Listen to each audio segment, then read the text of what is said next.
On this 2019 to 2025 Chevrolet Silverado 1500 with the 5.3 gas engine, P0351 is an ignition coil control circuit code. In plain terms, the engine control module may be commanding an ignition coil circuit one way and seeing the circuit respond another way. The truck may run rough, misfire, hesitate, or turn the check engine light on. Broadly, this can involve the coil control circuit, the coil ground side, the ignition feed, wiring, terminals, connectors, or the control module side of the circuit. If other codes are present, check what they mean first, but keep this diagnosis focused on the P0351 coil control path. Before getting into circuit testing, start with the basic system checks and follow a structured diagnostic approach. Then run the engine and look at the ignition coil control circuit test status parameters on the scan tool. For this diagnostic path, the high voltage, low voltage, and open test status parameters should read not run or OK. If any of those are not in that state, move into circuit testing instead of guessing at the coil.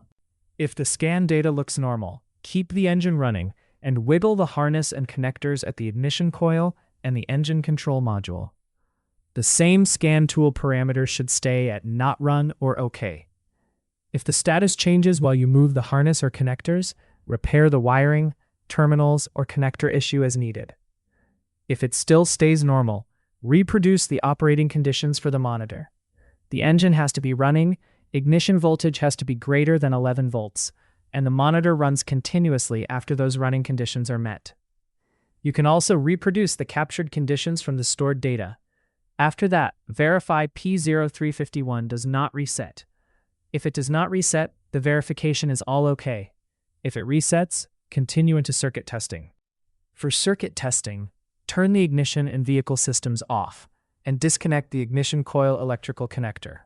Be aware that it may take up to 2 minutes for all vehicle systems to power down before an accurate ground or low reference continuity test can be made. Start at ground circuit terminal 1A to ground. You want less than 10 ohms. If it is 10 ohms or greater, disconnect the ground connection and check from ground circuit terminal 1A at the component harness to the other end of the circuit at the ground terminal. That check should be less than 2 ohms. If it is 2 ohms or greater, repair the open or high resistance in the circuit. If it is less than 2 ohms, repair the open or high resistance at the ground connection. If the ground check is good at less than 10 ohms, turn ignition on with the vehicle in service mode. Put a test lamp between control circuit terminal 3C and B+. The lamp should not turn on. If it does turn on, shut the vehicle off, remove the lamp, disconnect the engine control module connector, and test control circuit terminal 3C at the component harness to ground.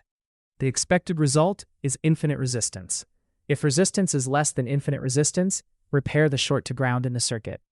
If the circuit shows infinite resistance, the diagnostic path supports replacing the engine control module. If the test lamp does not turn on, remove the lamp, run the engine, and look at the ignition coil control circuit high voltage test status.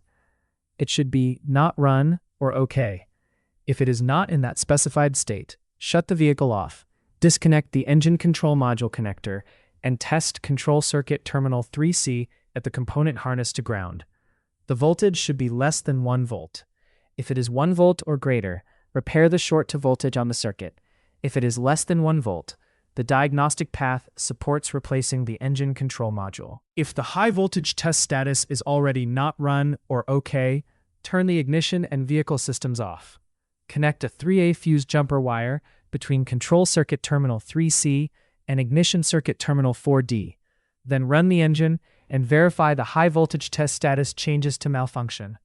That proves the circuit can be driven into the expected fault state. If it does not show malfunction, turn the vehicle off, remove the jumper, disconnect the engine control module, and check continuity from control circuit terminal 3C at the component harness to the other end of the circuit at the control module harness. That circuit should be less than 2 ohms. If it is 2 ohms or greater, repair the open or high resistance in the circuit.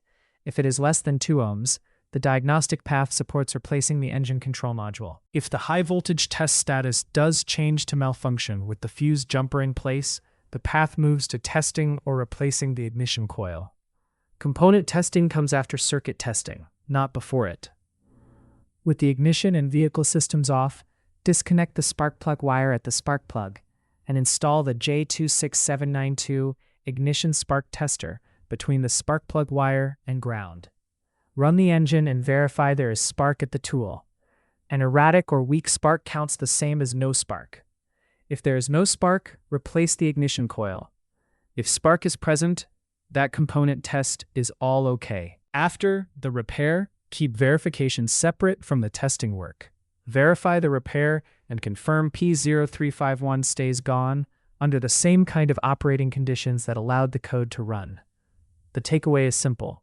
Prove the ground, prove the control circuit is not shorted, prove the circuit can be forced into the expected scan tool response, and only then condemn the coil or control module where the diagnostic path supports it.